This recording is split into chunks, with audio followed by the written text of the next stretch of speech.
রাত থেকে মুষলধারে বৃষ্টিতে চট্টগ্রামের বিভিন্ন সড়কে জলাবদ্ধতা সৃষ্টি হয়েছে। কোমর সমান পানিতে চরম দুর্ভোগে পড়েছেন সাধারণ মানুষ। এই মুহূর্তে প্রবর্তক এলাকায় আছেন রিপোর্টার পার্থপ্রতিম বিশ্বাস। আমরা সরাসরি যাচ্ছি তার কাছে।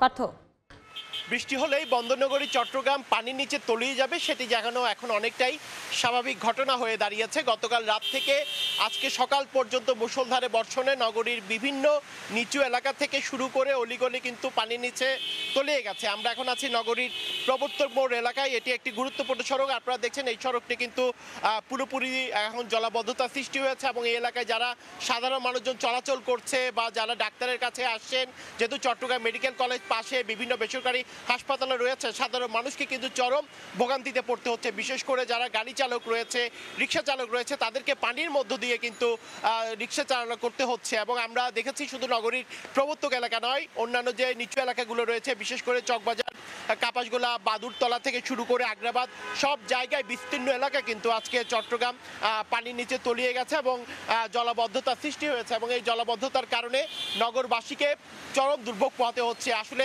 চট্টগ্রাম সিটি কর্পোরেশনের নালা নর্দমা পরিষ্কার করার কথা থাকলেও সাধারণ মানুষজন অভিযোগ করে বলছেন নালাগুলো বড় আছে, কিন্তু নালা নর্দমাগুলো সঠিক নিয়মে সিটি কর্পোরেশনের পক্ষ থেকে পরিষ্কার করা হয় না, যে কারণে সামান্য থেকে মুষলধারে বর্ষণ হলেই কিন্তু বন্দরনগরী চট্টগ্রাম পানির নিচে তলিয়ে যাচ্ছে। আমরা জানি জলাবদ্ধতা নিরসন প্রকল্পের কাজ চলছে গত কয়েক বছর ধরে, কিন্তু তার সুফল নগরবাসী দেখছেন না।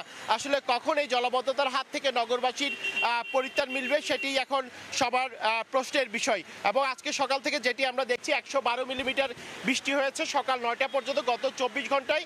এবং আজকে সারাদিনও কিন্তু বৃষ্টির সম্ভাবনা রয়েছে। ভারী থেকে মাঝারি ধরনের বৃষ্টি হতে পারে, এমনটাই আমাদেরকে আবহাওয়া অফিস থেকে জানিয়েছে। এছাড়া যারা পাহাড়ে বসবাস করছেন তাদেরকে নিরাপদ থাকার জন্য বলা হয়েছে। তো এই ছিল আমার কাছে এখনো পর্যন্ত চট্টগ্রামের প্রবর্তক এলাকা থেকে এখানকার সর্বশেষ খবর। জলাবদ্ধতার খবরাখবর জানতে আমরা সরাসরি যুক্ত ছিলাম চট্টগ্রাম থেকে।